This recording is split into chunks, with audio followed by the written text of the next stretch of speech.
She agreed my proposal. She agreed dash my proposal. उसने मेरे प्रस्ताव से सहमत हो गई। तो यहाँ पे कौन सा प्रीपोजिशन होगा, क्या लगता है आपको? ऑप्शंस नीचे दिया गया है। अगर आपको समझ आ रहा है और आपने प्रीपोजिशन की स्टडी की है तो आप अपना आंसर कमेंट करके दे सकते हैं। ओके फाइन, तो मैं क्लियर कर देता हूँ। इसका राइट आंसर होगा C2। जी हाँ, राइट आंसर होगा C2। She agreed to my proposal. हो सकता है कि आपको लग रहा हो यहाँ पे विथ होगा, बट विथ का यूज हम तब करते जब माई प्रपोजल के जगह यू होता, हिम होता या कोई पर्सन की बात होती। जैसे she agreed with you, she agreed with me, तब विथ का यूज करते हैं। लेकिन यहाँ पे माई प्रपोजल है तो ऐसे में हम लोग टू का यूज करेंगे। She agreed to my proposal. Okay. He came home late dash the evening. He came home late dash the evening. अब यहाँ पे बहुत ही सिंपल है, आप आसानी से बता सकते हैं कि क्या राइट आंसर होगा। तो उम्मीद है अब तक आपने अपना आंसर कमेंट करके बता दिया होगा। अब आप अपना आंसर मिला सकते हैं। तो मैं बता दूं, राइट आंसर इसका होगा बी इन। जी हाँ, राइट आंसर होगा B in. He came home late in the evening. Very good, चलिए आगे बढ़ते हैं। He is vexed dash his neighbour. He is vexed dash his neighbour. Vex means चिढ़ाना या तंग किया जाना, तो उसे उसके पड़ोसी के माध्यम से के द्वारा तंग किया गया। तो क्या लगता है आपको? चलिए तो मैं आपको बता दूं, इसका राइट आंसर होगा बी विथ। जी हाँ, राइट आंसर होगा B with. He is vexed with his neighbour. Okay. There is a bridge dash the railway lines. Railway lines के ऊपर एक ब्रिज है, पुल है। तो मैं बता दूं यहाँ पे कि हम ऑन का यूज़ तब करते हैं जब टच में होता है और नज़दीक के लिए एट का यूज़ करते हैं। तो यहाँ पे ऑन तो है नहीं, एट भी हो नहीं सकता, ऑफ टू भी नहीं हो सकता, तो ओवर का यूज़ करते हैं जब कोई ऑब्जेक्ट किसी चीज़ के ऊपर हो और वो टच में नहीं हो तो ओवर का यूज़ करते हैं। तो क्या होगा यहाँ पे? राइट आंसर होगा A over. There is a bridge over the railway lines. Okay, right answer होगा A, there is a bridge over the railway lines.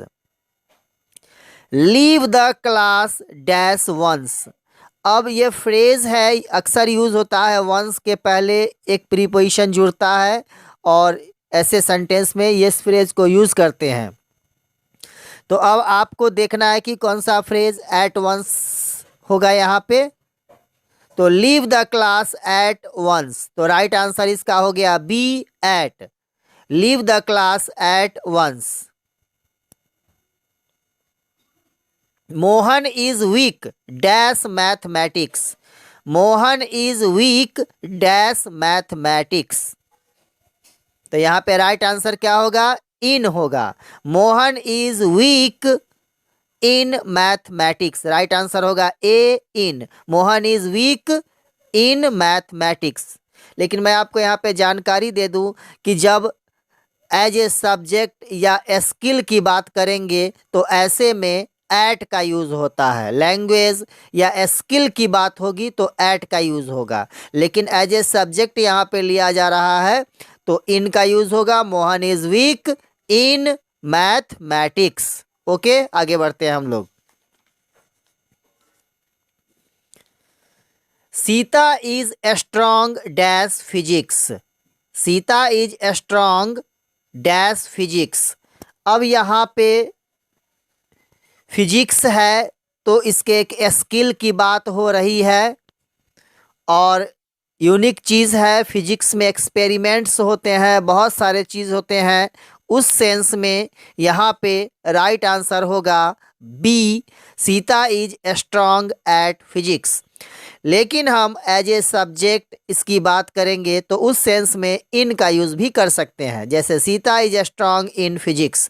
मतलब हम ये कहना चाह रहे हैं कि सीता फिजिक्स क्लास 6, 7, 8, 9 में पढ़ रही है और उसमें वह अच्छी है। तो ऐसे सेंस में हम इन लगाते, लेकिन यहाँ पे सी इज स्ट्रांग एट फिजिक्स मतलब स्किल की बात हो रही है, किसी क्लास का डिस्कशन यहाँ पे है नहीं।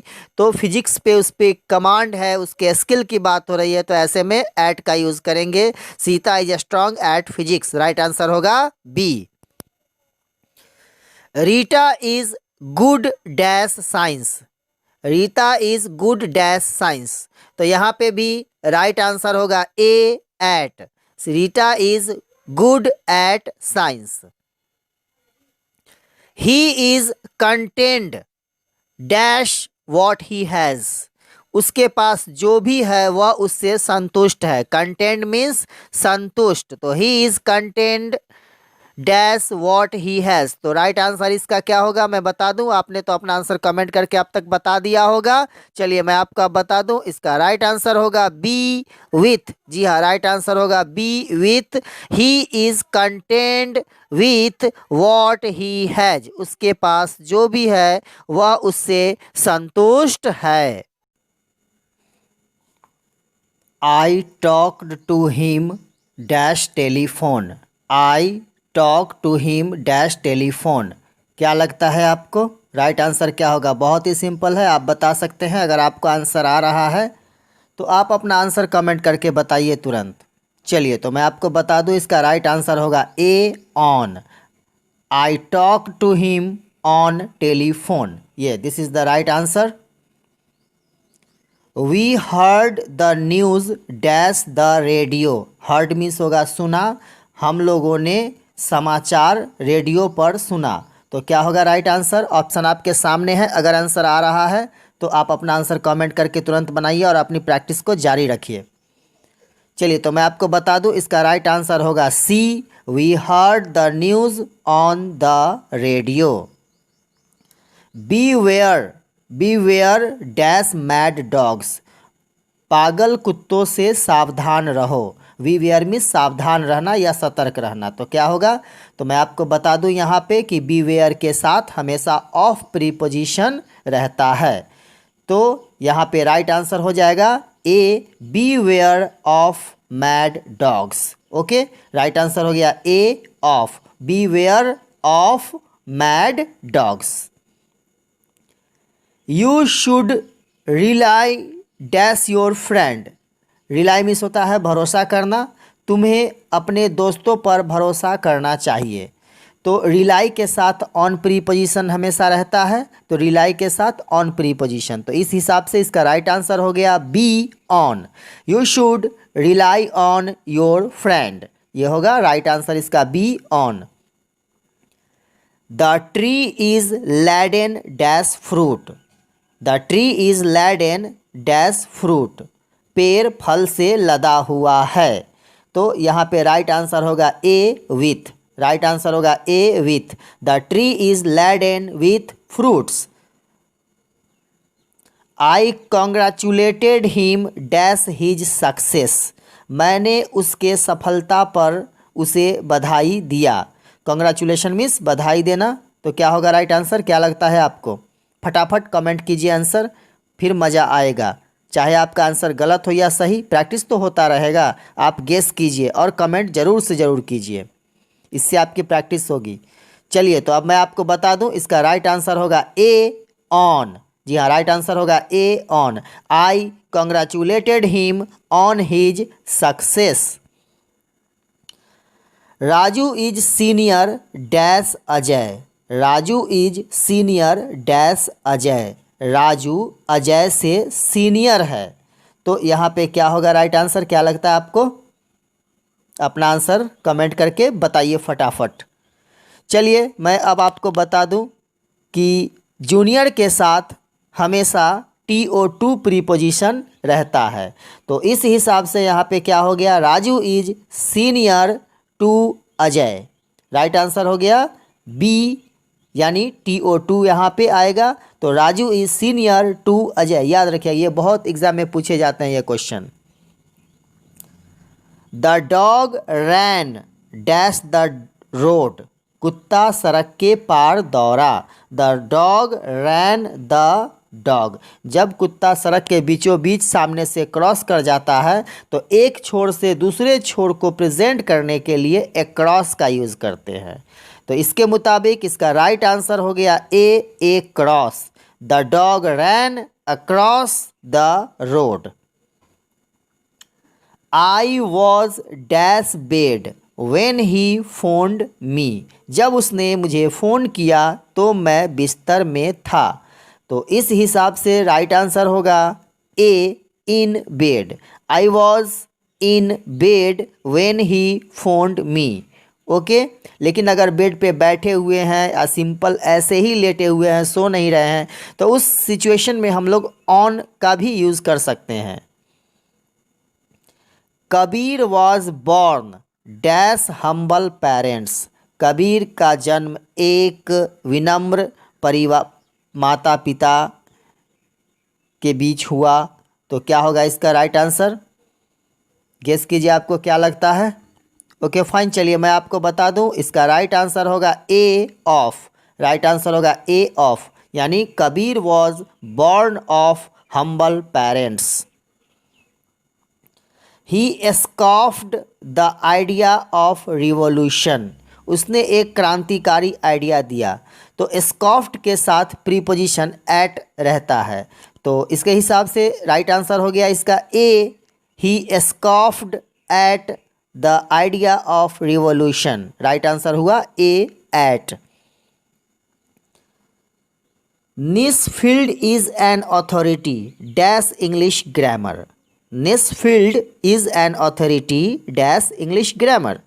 अब यहाँ पे कौन सा प्रीपोजिशन आएगा, क्या लगता है आपको? आप अपना आंसर तुरंत कमेंट कीजिए। चलिए तो मैं आपको बता दूं, इसका राइट आंसर होगा A on. Nesfield is an authority on English grammar. In नहीं भरिएगा यहाँ पे, अगर आप इन लिखते हैं तो आपका आंसर गलत हो जाएगा, ऑन इंग्लिश ग्रामर होगा। We are expecting the reply dash evening. We are expecting the reply dash evening. क्या होगा? इन द इवनिंग होगा, बाय इवनिंग, फॉर ऑन। देखिए, चलिए मैं आपको यहाँ पे हिंट कर देता हूँ। अगर द रहता इवनिंग के पहले तो ऑफ कोर्स वहाँ पे इन द इवनिंग होता, क्योंकि एग्जैक्ट इवनिंग की टाइम की बात होती है। लेकिन यहाँ पे करीब करीब शाम की बात हो रही है, तो इसलिए यहाँ पे राइट आंसर होगा ए बाय। अगर द रहता इवनिंग के पहले तो इन द इवनिंग श्योर होता, लेकिन यहाँ पे अब क्या होगा? ए। राइट आंसर होगा ए बाय, यानी बाय इवनिंग इस सेंटेंस के मुताबिक यहाँ पे जो सिचुएशन है। We are expecting the reply by evening. The man died dash fever. The man died dash fever. क्या लगता है आपको? बहुत ही सिंपल क्वेश्चन है और कई बार एग्जामिनेशन में आते भी हैं ये क्वेश्चन। तो क्या लगता है आपको राइट आंसर क्या हो सकता है?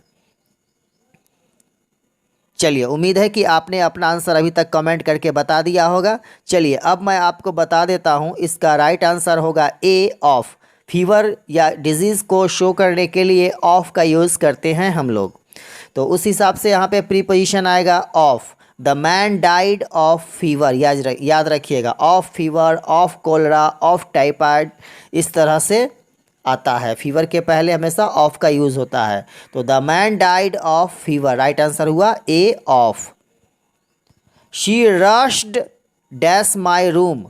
शी रश्ड, रश्ड का मतलब यहाँ पे दौड़ पड़ी, घुस आई या चल पड़ी। तो she rushed dash my room. क्या लगता है आपको? बहुत ही सिंपल है, आप जवाब दे सकते हैं। अगर आपको आंसर पहले से आ रहा है किसी भी प्रश्न का तो आप ज़रूर कमेंट करेंगे और कमेंट करके अपना आंसर बताइए, इससे आपकी प्रैक्टिस होती रहेगी। चलिए तो मैं आपको पहले समझा दूं कि देखिए, अगर ठहराव का, स्टेशनरी, रुकावट का स्थिति पता चले तो वहाँ पे हम लोग इन का यूज़ करते हैं। तो वैसे भी यहाँ पे इन माई रूम, इन तो ऑप्शन में है ही नहीं। और गति के लिए जहाँ पे मोशन में कोई पोजीशन हो तो उसमें हम लोग इनटू का यूज़ करते हैं। तो रश्ड इनटू, रश्ड के साथ इनटू अक्सर आता भी है और इनटू माई रूम होगा यहाँ पे। तो इस के हिसाब से इसका राइट आंसर हो गया A into. She rushed into my room. He has reverted dash his former job. He has reverted dash his former job. क्या होगा राइट आंसर? चलिए तो मैं आपको पहले बता दूं कि रिवर्टेड के साथ TO2 प्रीपोजिशन अक्सर लगता है। तो राइट आंसर इसका हो गया ए TO2 यानी he has reverted to his former job. A desire dash success is the prerequisite for success. क्या होगा राइट आंसर? क्या लगता है आपको? A desire dash success is the prerequisite for success. चलिए मैं आपको बता दूं कि यहाँ पे डिज़ायर फॉर सक्सेस होगा, सक्सेस के लिए इच्छा। तो यहाँ पे राइट आंसर हो गया इसका B, a desire for success is the prerequisite for success. The man was staring dash the gift.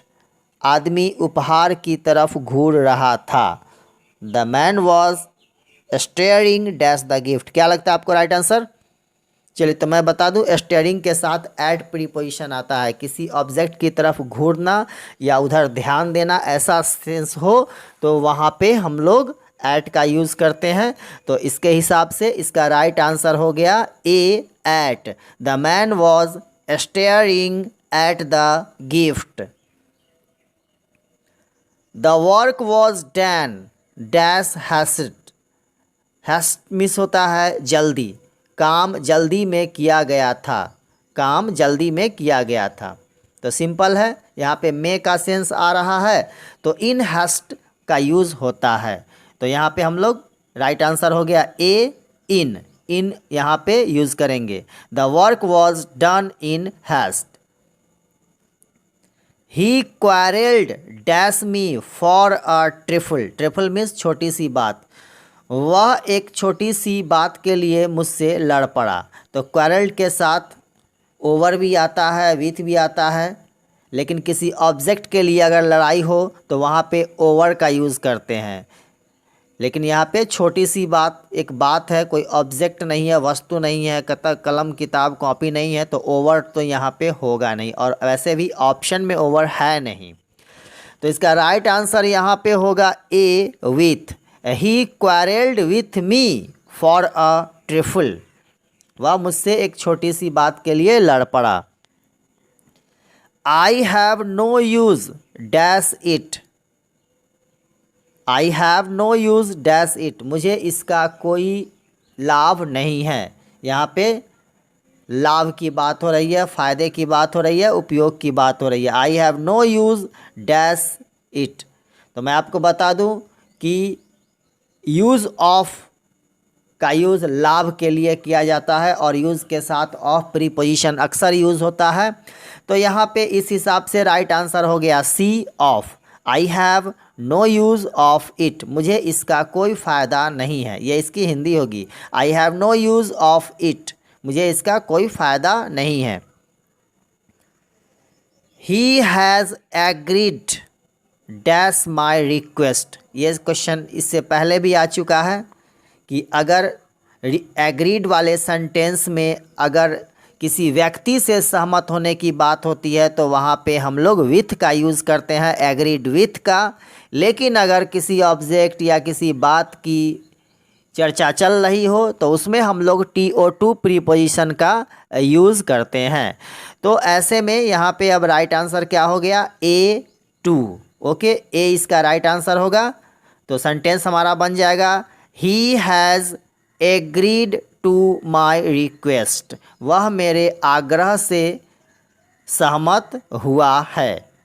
Okay, समझ गए? याद रखिएगा एग्रीड विथ का यूज़ करेंगे जब एग्रीड विथ के बाद कोई पर्सन रहे, तब कोई व्यक्ति विशेष की बात हो रही हो। लेकिन किसी ऑब्जेक्ट की बात हो रही हो तो वहाँ पे हम लोग TO2 एग्रीड के साथ रखेंगे। ये बात ध्यान में रखिएगा। Do not laugh dash him. Do not laugh dash him. क्या लगता है आपको? अगर आपको आंसर आ रहा है तो आप अपना आंसर कमेंट करके तुरंत बताइए। चलिए, तो अब तक आपने अपना आंसर बता दिया होगा। अब मैं आपको बता दूं इसका राइट आंसर होगा ए, क्योंकि लाफ के साथ एट प्रीपोजिशन का यूज़ अक्सर होता है। तो राइट आंसर हो गया do not laugh at him. जैसे उस पर मत हंसो, don't laugh at him. Laugh के साथ एट प्रीपोजिशन ही यूज़ होता है, तो यहाँ पे एट का यूज़ करेंगे, do not laugh at him.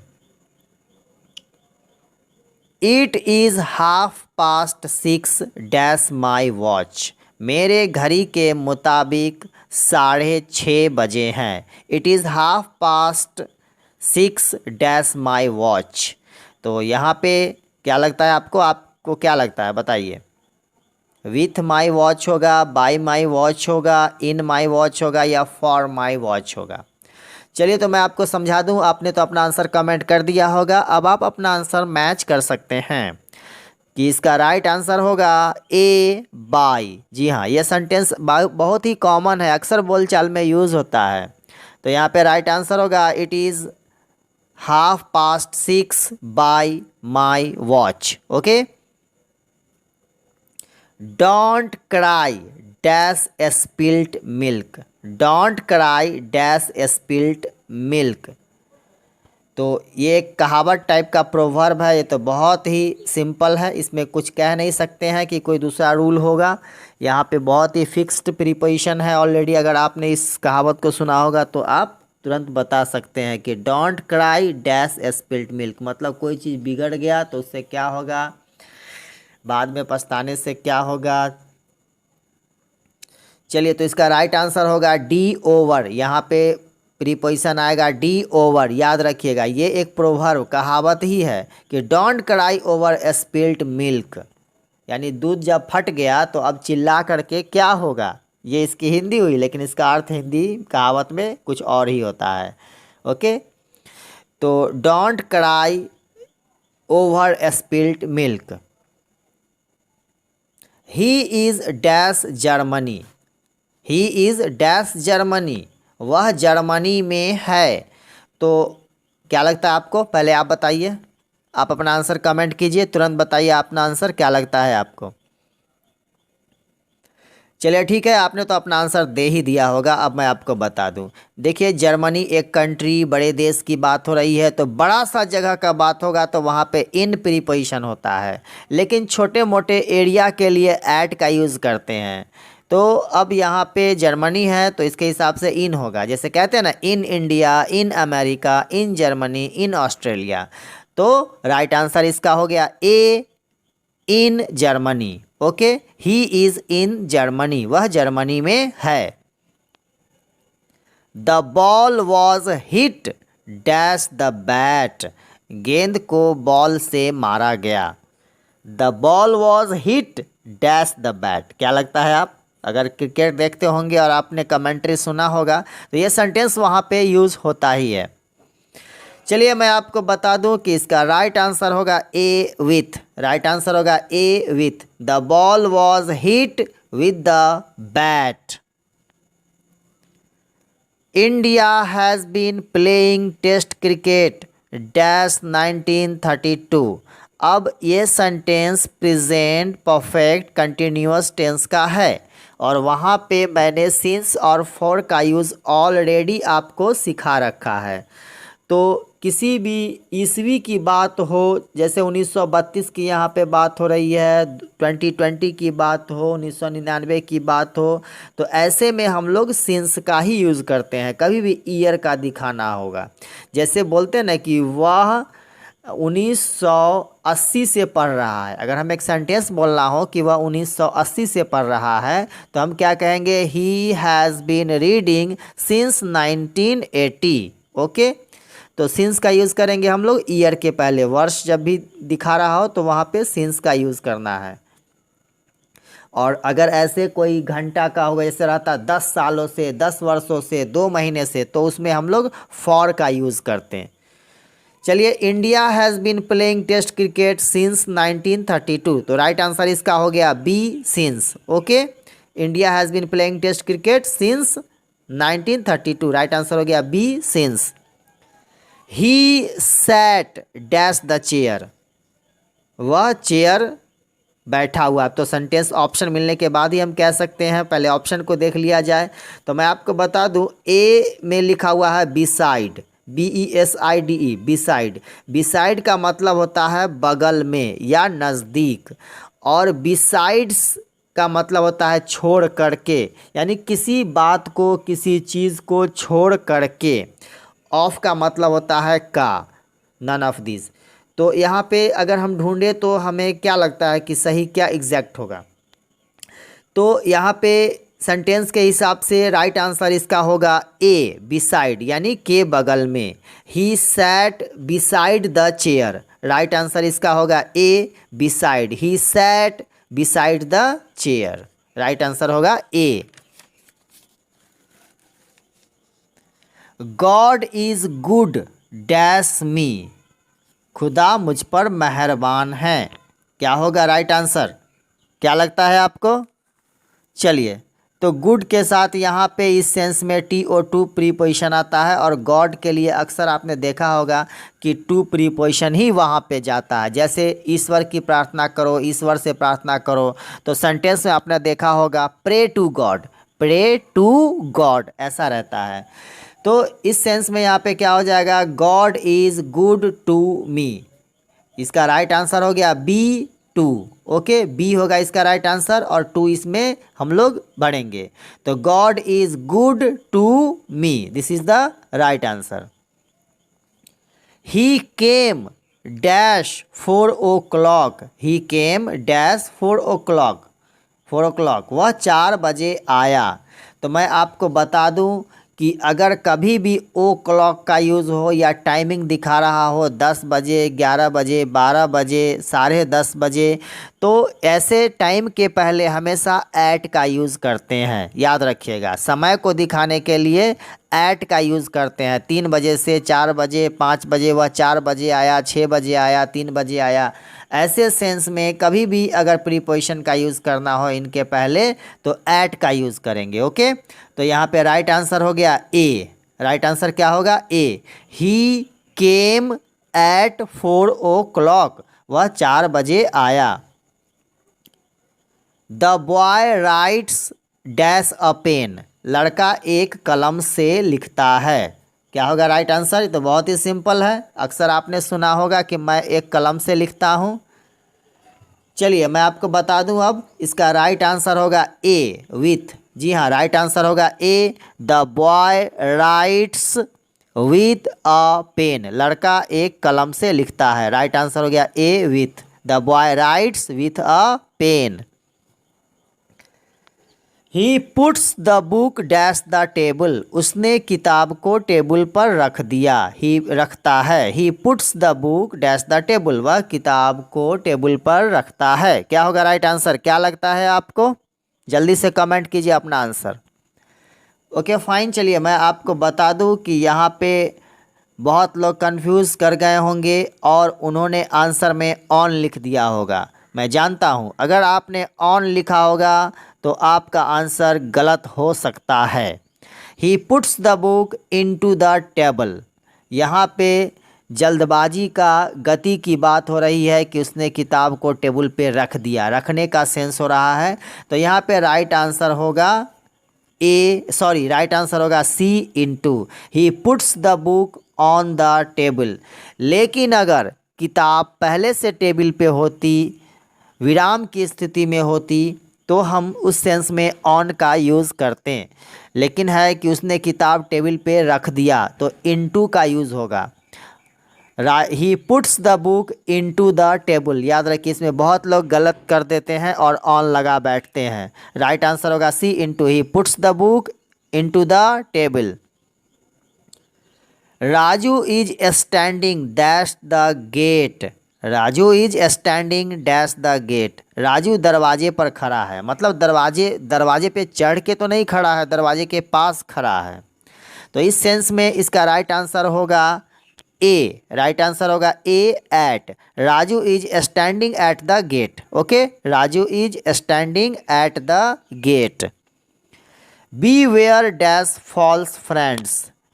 झूठे दोस्तों से सतर्क रहो, सावधान रहो। अभी अभी कुछ देर पहले बी वेयर वर्ड का यूज़ हुआ था एक क्वेश्चन में शुरू में ही, तो मैंने बताया था कि बी वेयर के साथ ऑफ प्रीपोजिशन रहता है हमेशा।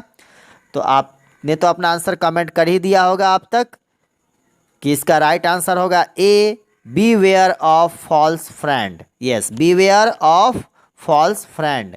beware के साथ of preposition आता है. The boy was absent dash the school. लड़का स्कूल में अनुपस्थित था, यानी स्कूल से अनुपस्थित था, वो स्कूल में था ही नहीं, उसके अलग होने का सेंस पता चल रहा है. तो ऐसे में हम लोग यहाँ पे फ्रॉम का यूज़ करेंगे, एट का यूज़ नहीं करेंगे. बहुत लोग एट का यूज़ कर देते हैं ऐसे में बिना सोचे समझे. The boy was absent at the school, या इन देखा इन द स्कूल, लेकिन यहाँ पे उसके न होने की बात है. कहीं भी अलगाव या कहीं पे निकलने या नहीं होने की बात होती है तो ऐसे में फ्रॉम का यूज़ करते हैं. तो यहाँ पे राइट आंसर होगा A, from. The boy was absent from school. Okay, चलिए. तो आज मैंने 45 क्वेश्चंस ऑब्जेक्टिव आपको समझाया जो कि बहुत ही इम्पोर्टेंट है. ये क्लास 10 से लेकर के 10, 11, 12 तक सारे कंपटीशन एग्ज़ाम में भी ऐसे क्वेश्चंस आते हैं और आप इस वीडियो को ध्यान से देखिए. अगर ज़रूरत पड़े तो फिर से एक बार देखिए और आप अपनी प्रैक्टिस को जारी रखिए. और बाकी किसी भी तरह सुझाव, मिस्टेक या अपनी राय, विचार देने के लिए आपका स्वागत है. कमेंट बॉक्स में आइए और वहाँ पे कमेंट करके अपना विचार ज़रूर रखें. Thank you very much. कामना करता हूँ, आशा करता हूँ कि आपका आने वाले परीक्षा अच्छा हो और आप अच्छे नंबरों से पास कर जाएँ. Thank you very much. Wish you all the best. Okay, bye bye.